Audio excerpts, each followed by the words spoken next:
స్తోత్రము. ఈ దినము కొరకై ఏర్పాటు చేయబడిన వాక్య భాగము యోహాను సువార్త 18వ అధ్యాయం 16వ వచనం.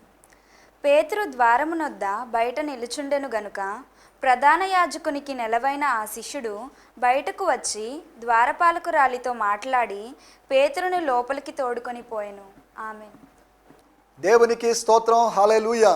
మన ప్రభువును రక్షకుడైనటువంటి యేసుక్రీస్తు నామములో ఆత్మీయ బంధువులైన సహోదరి సహోదరులకు, తండ్రులకు, తల్లులకు, పెద్దలకు, చిన్నలకు అందరికీ ప్రత్యేకమైన వందనాలు తెలియజేస్తున్నాను.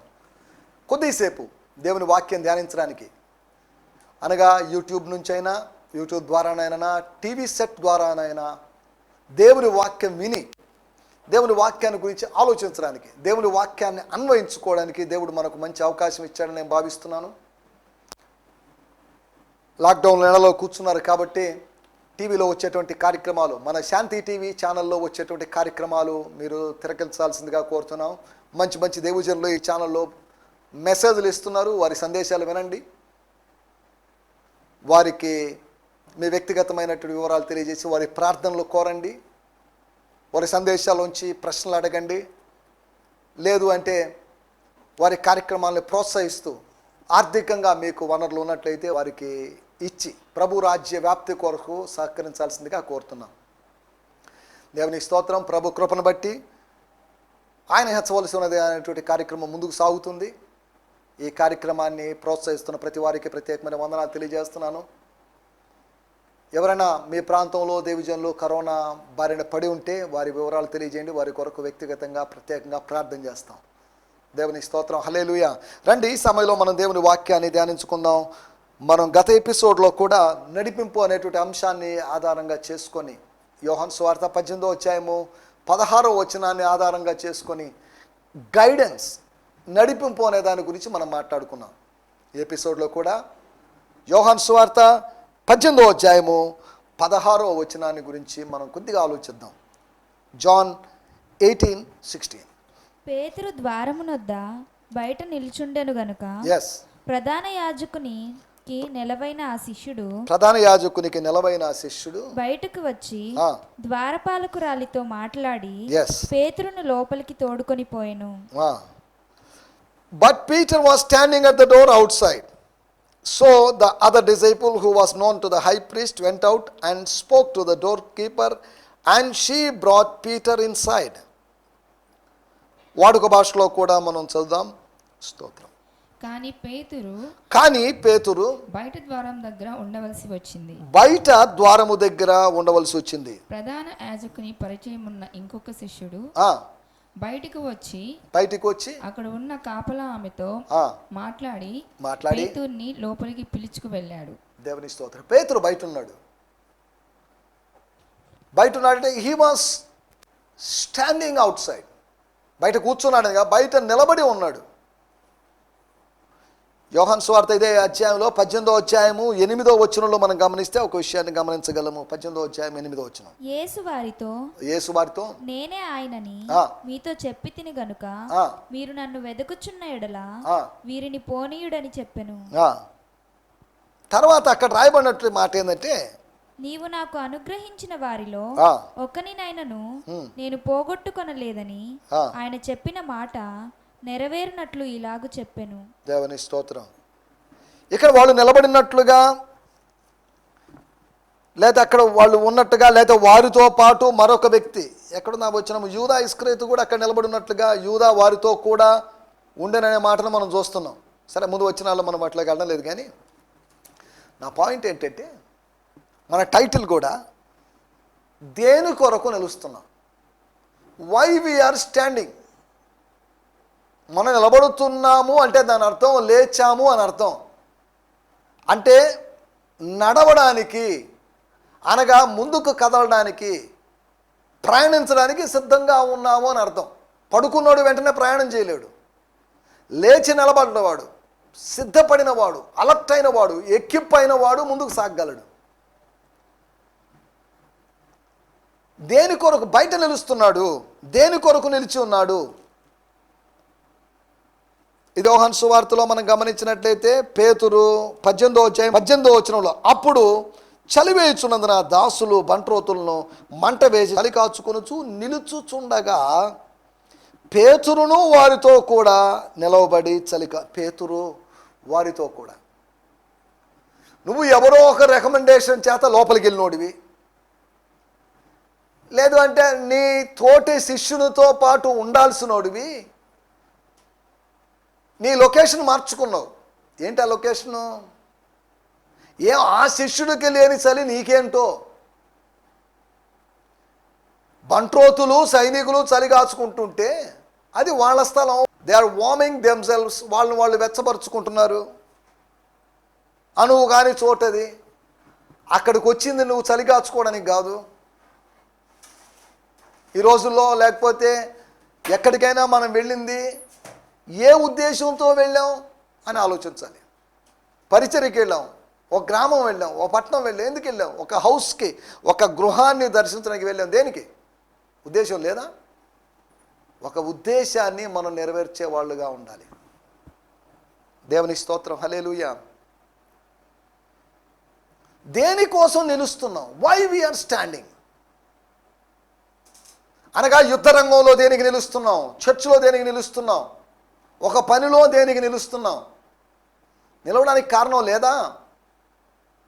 ఏంటి? మనం ఎందుకు నిలుస్తున్నాం? Why we are standing. ఈ మాటల్లోంచి ఒక 4 విషయాలు మీకు త్వరగా జ్ఞాపకం చేస్తాను. యోహాను సువార్త 18వ అధ్యాయంలో మనం గమనించినట్లయితే కొన్ని నిలబడినటువంటి సందర్భాలు, స్టాండింగ్ ఎక్స్పీరియన్సెస్. ఈ మాట చెప్పినప్పుడు ఒక మాట గుర్తు చేస్తాను. ఆదికాండం 17-18 అధ్యాయంలో అక్కడ అబ్రహాము ఇంకను యెహోవా సన్నిధిలో నిలుస్తుండేదో అని రాయబడింది. నువ్వు ఎక్కడ నిలుస్తున్నావు? మొదటి కీర్తనలో మనకు రాయబడింది ఎక్కడ కూర్చోకూడదు, ఎక్కడ ఉండకూడదు, ఎక్కడ నడవకూడదు, ఎక్కడ నిలవకూడదు అనేటువంటి మాటలు మనం చూస్తున్నాం. నువ్వు ఎక్కడ నిలుస్తున్నావు? As a Christian, as a pastor, as a woman of God, as a man of God ఎక్కడ నిలుస్తున్నావు? దేవుని స్తోత్రం, హల్లెలూయా. నిలవలానే చోట, నిలవకూడని చోట, కాని స్థలంలో నిలబడుతున్నామా? రాంగ్ ప్లేసెస్లో నిలబడుతున్నామా? చూడండి, ఈ రోజుల్లో రాంగ్ ప్లేసెస్లోనే చాలామంది ఉన్నారు. మందిరాల్లో మనకు పని ఉంది, కానీ మద్యశాలల దగ్గర, మందు షాపుల దగ్గర మనకేం పని? మనం ఉండాల్సిన చోటు అక్కడి నుంచి ఇక్కడికి వచ్చాం, మళ్ళీ ఇక్కడి నుంచి అక్కడికి వెళ్ళడానికి వెళ్ళలేదు. ఇక్కడ వాళ్ళు ఇక్కడే, అక్కడ వాళ్ళు అక్కడే ఉండాలి. ఇక్కడ వాళ్ళు అక్కడికి, అక్కడి వాళ్ళు ఇక్కడికి రాకున్నట్లు మధ్యలో అగాధం ఉంచబడింది. అంటే అది లూకాసు వార్త 16వ అధ్యాయంలో చెప్పబడిన సందర్భం. నేను ప్రస్తుతానికి దానికి అలా అప్లై చేసి చెప్పాను. దేవుని స్తోత్రం. మనం ఆలోచిస్తున్నట్టు విషయం ఏంటి అంటే, దేని కొరకు నిలుస్తున్నాం? నిలబడాలి, నిలబడుతున్నాం. ఒక సైనికుడు పడుకొని యుద్ధం చేయలేడు, కూర్చొని యుద్ధం చేయలేడు, నిలబడాలి. దేవుని సేవకులంగా మేము నిలబడి, విశ్వాసులందరూ కూర్చొని ఉన్నప్పుడు దేవుని సేవకుడు నిలబడి ప్రసంగం చేస్తాడు. 40 నిమిషాలు, 1 గంట సేపు, లేదా 1.5 గంట నిలబడి ప్రసంగం చేస్తున్నాడు. నిలబడి ప్రసంగం చేస్తున్నప్పుడు కూర్చున్న వాళ్ళందరూ ఆయన చూసేటువంటి అవకాశం ఉంది. నిలబడడం చాలా అవసరం. నిలబడ్డానికి శక్తి కావాలి. పడుకోవడానికి పెద్ద శక్తి అవసరం లేదు, దానికి కూడా శక్తి ఉంది. కానీ అదే సమయంలో నిలబడిన దానికి వినియోగించినంత శక్తిని మనం దానికి మిగతా వాటికి మనం వినియోగించడం లేదు. దేనికోసం నిలుస్తున్నాం? పేతురు బయట నిలిచి ఉన్నాడు, చలి కాచుకుంటున్న వారితో నిలిచి ఉన్నాడు. ఇలా ఉంటుండగా అపోస్తుల కార్యములు 1వ అధ్యాయంలో ఆయన నిలబడ్డాడు, సింగిల్గా నిలబడ్డాడు. అపోస్తుల కార్యము 2వ అధ్యాయంలో అతడు 11 మందితో, లేకపోతే 11 మెంబర్స్తో, మిగిలిన అపోస్తులతో నిలబడిన సందర్భాన్ని చూస్తున్నాం. దేవుని స్తోత్రం. క్రీస్తు కోసం నిలబడుతున్నావా? లోకం కోసం నిలబడుతున్నావా? నీ బంధుమిత్రాదుల కోసం నిలబడుతున్నావా? ఎవరి కోసం నిలబడుతున్నావు? For whom you are standing. నువ్వు నిలబడ్డావు, బాగానే ఉంది. ఓ బస్ స్టాప్లో నిలబడ్డావు, దేనికి నిలబడ్డట్టు? విజయవాడ వెళ్ళే బస్సు కోసం అండి, గుంటూరు వెళ్ళే బస్సు కోసం, లేదా ఇంకేదైనా బస్సు కోసం అని నిలబడుతున్నావు. లేదు, సరదాగా వచ్చి నిలబడుతున్నావు అంటే నిన్ను పిచ్చివాడిగా జమ కట్టే అవకాశం ఉంది. దేనికోసం నిలబడుతున్నావు? 4 విషయాలు మీకు త్వరగా జ్ఞాపకం చేస్తాను. మొట్టమొదటి మాట 5వ వచనం. స్తోత్రం. వారు నజరేయుడైన యేసునని ఆయనకు ఉత్తరం ఇయ్యగా యేసు ఆయనను నేనే అని వారితో చెప్పెను. వీళ్ళు ఎక్కడున్నారు? తోటలో ఉన్నారు. ఎంటర్ అయ్యి లేదా ప్రవేశించి కాసేపు కాలేదు. ప్రార్థన ఏమైనా జరిగిందో లేదో మరి తెలియదు. ప్రార్థన జరిగింది కాసేపు. యేసు ప్రభు ఏదో వేదనతో ప్రార్థన చేశాడు. తన చెమట రక్త బిందువుల వలె అయింది. శిష్యులు మాత్రం నిద్రపోయారు. గురకలు పెట్టి నిద్రపోతున్నారు. యేసు ప్రభు చాలే బాబు ఇక లేవండి అన్నాడు. ఇవన్నీ జరుగుతున్నాయి, మనకందరికీ తెలిసిన విషయాలే. వాళ్ళు ఎందుకు లోపలికి వచ్చినట్లు, ఎందుకు అక్కడ వెయిట్ చేస్తున్నట్టు, తోటలో ఎందుకు నిలుచున్నారు? వాళ్ళు పడుకున్నారు, నిద్రపోతున్నారు కదా. మళ్ళీ నిలబడడం ఏంది? ఉండడం. నిలబడ్డం అంటే ఉండడం అని అర్థం. అక్కడక్కడ రేషన్ షాపుల దగ్గర అక్కడక్కడ ప్రజలు క్యూలో నిలబడతారు, లైన్లో నిలబడతారు, వరుసలో నిలబడతారు.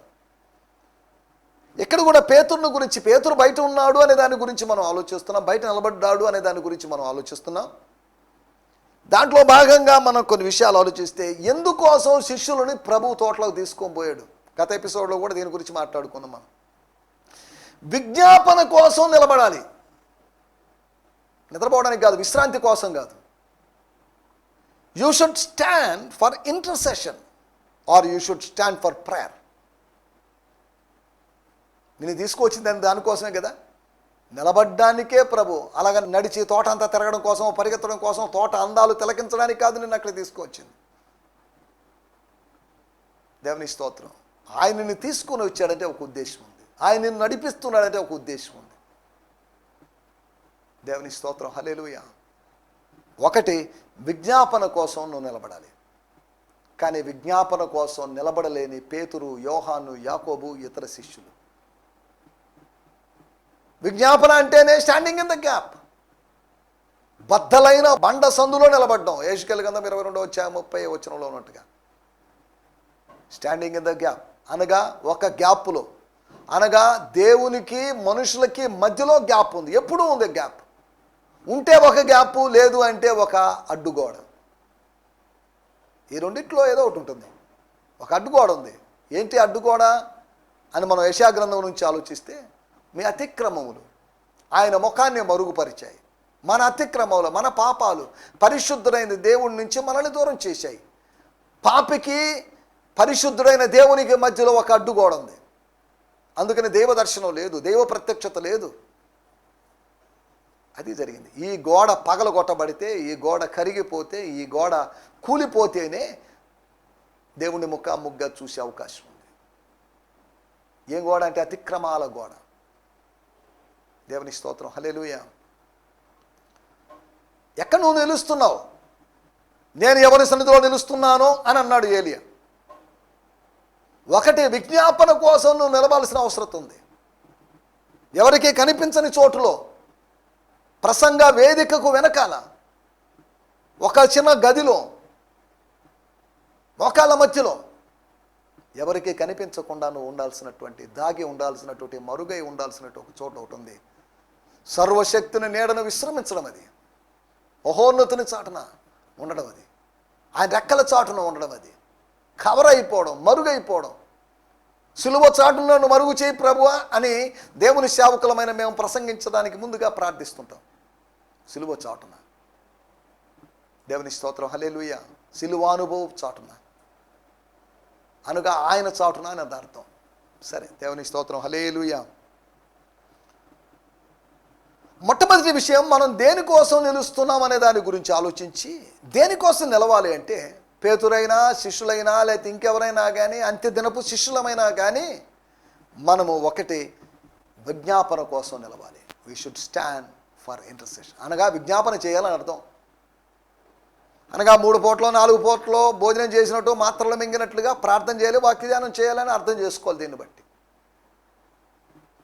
దేవుని స్తోత్రం. హల్లెలూయా. రెండో విషయం, దేనికోసం మనం నిలుస్తున్నాం? 16వ వచనం. స్తోత్రం. ఇదే అధ్యాయం 16వ వచనంలో మనం గమనించినట్లయితే, పేతురు ద్వారమునొద్ద బయట నిలుచుండెను గనుక ప్రధాన యాజకునికి నెలవైన ఆ శిష్యుడు బయటకు వచ్చి. ఎందుకు బయట నిలుచున్నాడు? ప్రభు చెప్పాడు, అయా బాబు మీరు నా కోసం వచ్చారు కాబట్టి ఇతను వదిలిపెట్టండి, పేతురుని వదిలిపెట్టండి, యోహాన్ని వదిలిపెట్టండి, యాకోబుని వదిలిపెట్టి, శిష్యులు వదిలిపెట్టేయండి, వాళ్ళతో మీకుందు, నన్ను అరెస్ట్ చేయండి, యూ అరెస్ట్ మీ. ఈ రోజుల్లో అయితే అరెస్ట్ వారెంట్ ఉందా, అరెస్ట్ వారెంట్ చూపించండి అని ఇలా రకరకాలుగా ఉన్నాయి. సరే వాటిలోకి వెళ్ళడం లేదు. కానీ యేసు ప్రభు పోనివ్వండి అని చెప్పి వాళ్ళని వెళ్ళమని చెప్తున్నాడు, ఇండైరెక్ట్గా, పరోక్షంగా. వెళ్ళిపోండి బాబు. కానీ ఎందుకో మరి 9 మంది వెళ్ళిపోయారు, 2 మాత్రమే మిగిలారు అక్కడ. వీళ్ళిద్దరిలో ఒక శిష్యునికి ఏం జరిగిందో మరి తెలియలేదు. పేతురు వెళ్ళిపోవడం గురించి, అబద్ధం చెప్పడం, కోడి కోయడం, ఇవన్నీ అక్కడ రాయబడ్డాయి. పేతురు బయట నిలబడ్డాడు, నిలుచున్నాడు. నువ్వు నేను దేని కొరకు నిలుస్తున్నావు అనే దాని గురించి మనం ఆలోచిస్తున్నాం. మొట్టమొదటిగా మనం ఆలోచించినట్టు విషయం ఏంటి అంటే, విజ్ఞాపన కోసం నిలవాలి. పేతురులో ఒక క్యూరియాసిటీ కనిపిస్తుంది. అపోస్తుల కార్యము 2వ అధ్యాయంలో కూడా మనం గమనిస్తే ఇదేమి అని అడిగారు ప్రజలు. తర్వాత కింద వచనాలు చూస్తే ఇదేమోగునో అని అన్నారు. ఇదేమి అన్నటువంటి ప్రజలు ఇంకా కొద్దిగా ఆలోచించడం ఆరంభించి, ఏంటిదంతా, వాట్స్ గోయింగ్ ఆన్ హియర్ అన్న, ఇదేమోగునో, వాట్ ఈస్ దిస్ అన్నారు. అట్ ప్రజెంట్ ఏంటిది, వాట్ వుడ్ బి దిస్, భవిష్యత్తులో ఏమవుతుంది. గతాన్ని గురించి కాదు వాళ్ళు ఆలోచించి. ఇంతకుముందు కూడా సంసోను మీద ఆత్మ వచ్చింది, పలానోళ్ళ మీద ఆత్మ వచ్చింది, అప్పుడు అలా జరిగింది అని వాళ్ళు ఏం మాట్లాడుకోవడం లేదు. 70 మంది మీదకి ఆత్మ వచ్చింది, నో, ఇవన్నీ కాదు. వాళ్ళకి గతం గుర్తుందో లేదో మరి మనకు తెలియదు. కానీ వాళ్ళు ఇప్పుడు ఆలోచిస్తుంది ఇదేంటి అనగా వర్తమానాన్ని గురించి ఆలోచించారు. ఇదేమోగును, భవిష్యత్తు గురించి ఆలోచించారు. అనగా మనం కూడా వర్తమాన భవిష్యత్తుల గురించి వాక్యానుసారంగా ఆలోచించాల్సిన అవసరం ఉంది. గతాన్ని గురించి ఆలోచించడానికి మనం పిలవబడలేదు. స్తోత్రం, హల్లెలూయా. మనం ఆలోచిస్తున్నట్టు విషయాలు ఏంటి అంటే, దేని కొరకు నిలుస్తున్నాం. Out of curiosity Peter was there, Peter was standing there. దూరంగా వెంబడిస్తున్న పేతురు దగ్గర అయిపోయాడు. అంటే యేసు ప్రభువుకు మరీ దగ్గర అయ్యాడని కాదు, ఇంతకుముందు యేసు ప్రభువుకు దగ్గరైనట్టుగా కాలేదు. జనాలు కిక్కిరిసి ఆయన మీద పడుతున్నప్పుడు, నన్ను ఎవరో తాకారు అని చెప్పినప్పుడు అప్పుడున్నంత సన్నిహితంగా, అప్పుడున్నంత సమీపంగా లేడు. దూరం అయిపోయాడు. ఫిజికల్గా దూరం అయిపోయాడు, మానసికంగా దూరం అయిపోయాడు, ఆత్మీయంగా దూరం అయిపోయాడు. మనం ఆలోచిస్తున్న విషయం ఏంటి అంటే, ఒక వివరణ కోసం, ఒక ఇన్ఫర్మేషన్ కోసం. He needs information. మనకు చాలాసార్లు సమాచారం కాదు, ఏం జరుగుతుంది, ఏం జరుగుతుంది. అది జరిగినప్పుడు నేను అక్కడే ఉన్నానంటే నాకు అన్నీ తెలుసు. కొత్త విషయాలు తెలుసుకోవాలని మానవుడు తాపత్రయపడుతుంటాడు.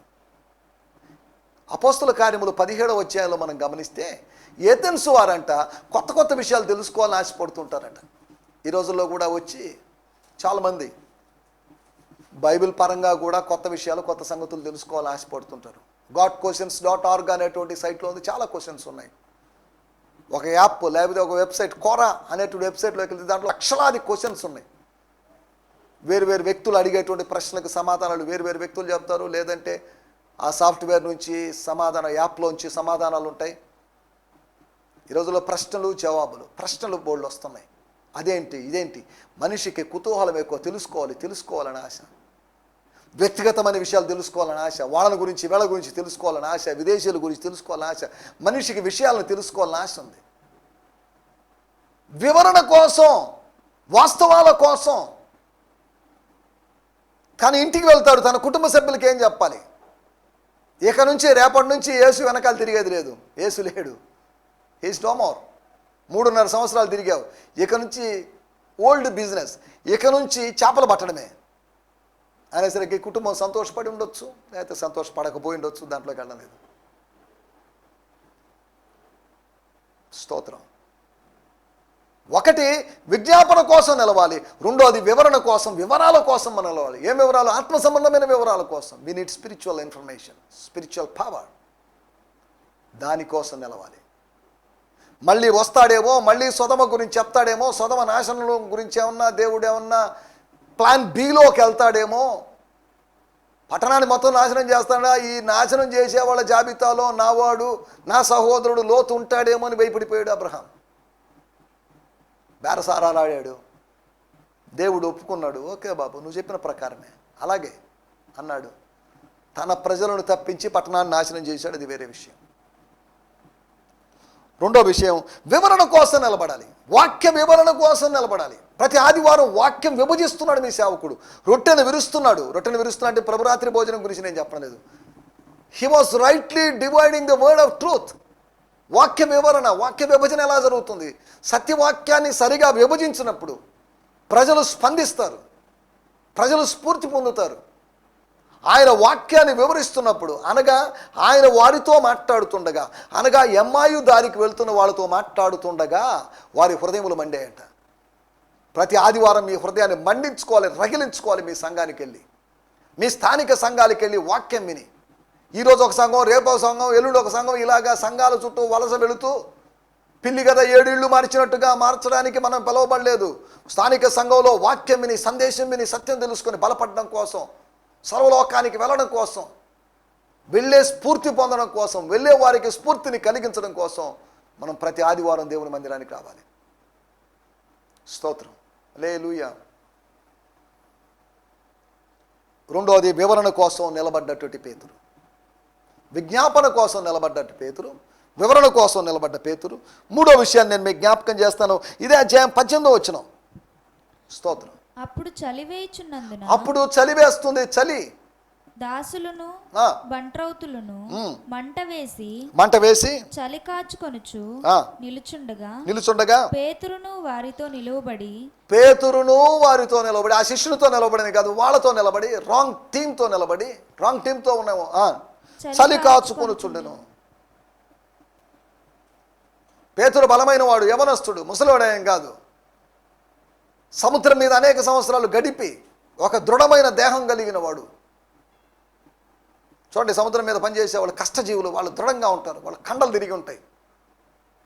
సోమరిపోతుల యొక్క కండలు వేలాడుతుంటాయి, నిద్రపోతుల యొక్క కండలు వేలాడుతుంటాయి.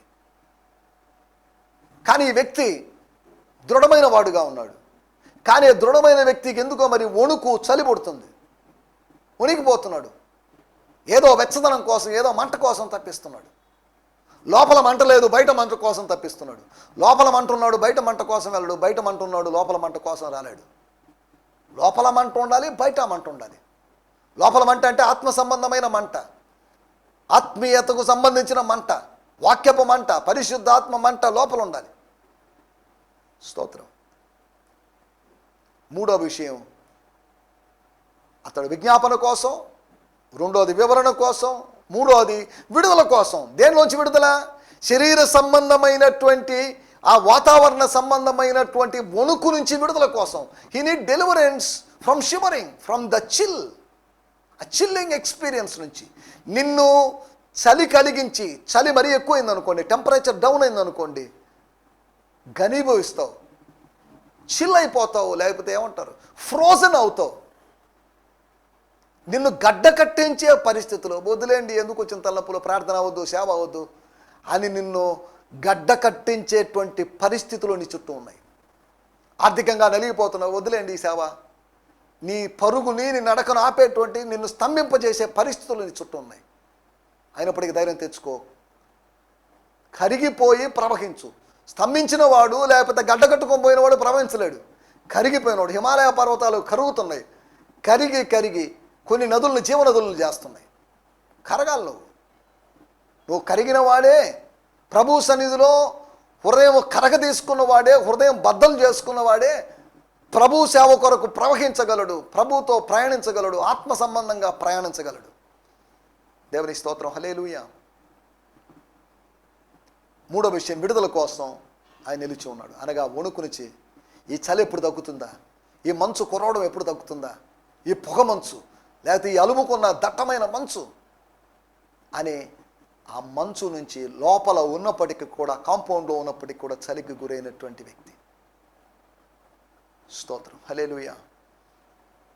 నాలుగో విషయం నేను మీకు జ్ఞాపకం చేస్తాను. ఇదే అధ్యాయంలో 27వ వచనం. పేతురు నేను ఎరుగనని మరి ఒకసారి చెప్పెను. వెంటనే కోడి కూసెను. వెంటనే కోడి కూసిందంటే ఏం జరిగింది? ఆ లింక్ 27కి 28కి మధ్యలో ఉన్న లింక్ను మనం అర్థం చేసుకుంటే 28వ వచనంలో ఏమని రాయబడింది అంటే, వారు కయపా యొద్ద నుండి అధికార మందిరమునకు, చూడండి, కయపా దగ్గరకు వచ్చినప్పుడు కోడి కూసింది. ఇప్పుడు అక్కడ నుంచి అధికార మందిరం పిలాతు దగ్గరికి, అంటే ఫస్ట్ జడ్జిమెంట్ అన్నా దగ్గర, ఫస్ట్ ఎంక్వైరీ అన్న అనేటువంటి ప్రధాన యాజకుడి దగ్గర జరిగింది, తర్వాత కయఫాస్ దగ్గర జరిగింది, తర్వాత పిలాతు దగ్గర జరిగింది. జడ్జిమెంట్స్ ఇలా జరిగాయి. తర్వాత ఈ 3 జడ్జిమెంట్స్ తర్వాత, 3 దగ్గర తీర్పుల తర్వాత సిలువ వేయబడ్డం అనేది జరిగింది అనే సంగతి మనకు తెలుసు. స్తోత్రం.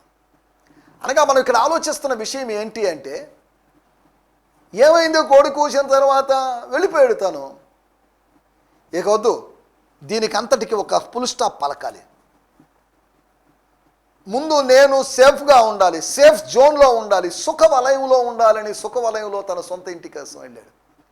ఈ రోజుల్లో మనం సుఖ వలయంలో ఉండడం కోసం ఇళ్లలోనే ఉండండి అని చెప్తున్నారు. ఇళ్లలో మనం ఉన్నాం సరే, వైద్య వృత్తిలో ఉన్నట్టు వాళ్ళు, డాక్టర్లు, నర్సులు, వాళ్ళు మాస్కులు వేసుకోను, లేదా షీల్డ్లు వేసుకోను, నానా రకాలుగా వాళ్ళు పేషెంట్ల మధ్యలో, కోవిడ్ పేషెంట్ల మధ్యలో పనిచేస్తున్నారు. వారి యొక్క త్యాగాల్ని ఈ రోజుల్లో మన నాయకులు ఇళ్లలోంచి కదలకుండా, వారి గృహాల్లోంచి, ఆఫీసులోంచి కదలకుండా ఉన్నప్పుడు పేషెంట్ల దగ్గరికి వెళ్ళి, ప్రజల దగ్గరికి వెళ్ళి తెగిస్తూ ముందుకు సాగుతున్న వేళని మనం ఎంతైనా అభినందించాల్సిన అవసరం ఉంది. దేవుని స్తోత్రం, హల్లెలూయా. 4వ విషయం, ఒక బ్రేక్ తీసుకుందాం అనుకున్నాడు, ఇక వద్దనుకున్నాడు. We have to end all these things here, ఇక్కడ దీన్ని ఆపేద్దాం అనుకున్నాడు.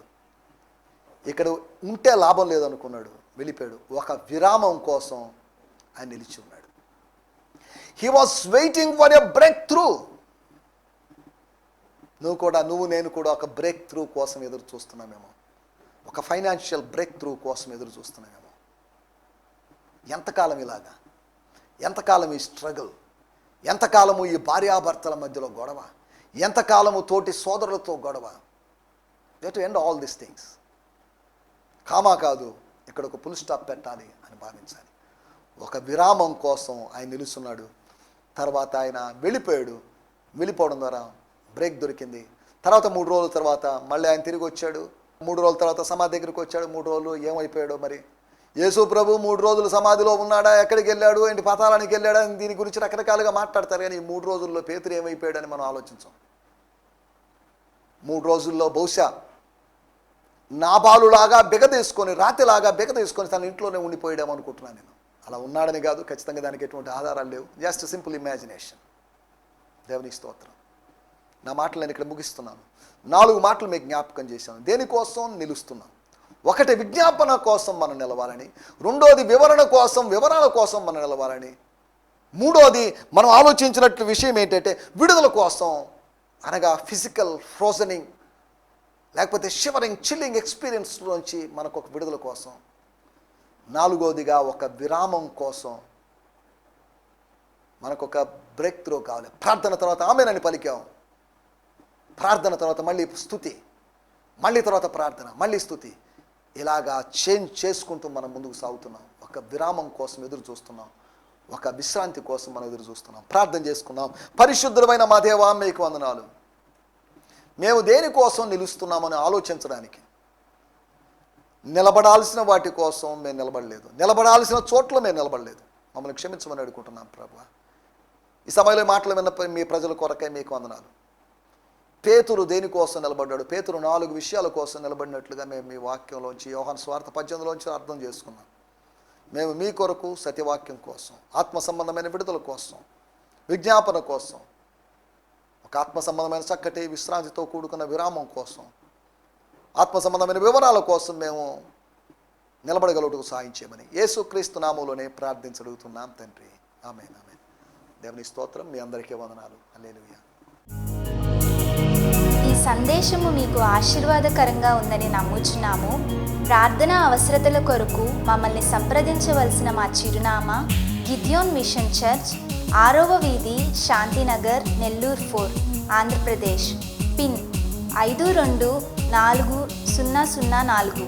మా ఫోన్ నంబర్లు 7036443613 మరి ఒక నంబర్ 9392293010. మా ఈమెయిల్ ఐడి gfihmi2015@gmail.com. దేవుడు మిమ్మును ఆశీర్వదించునుగాక. ఆమేన్.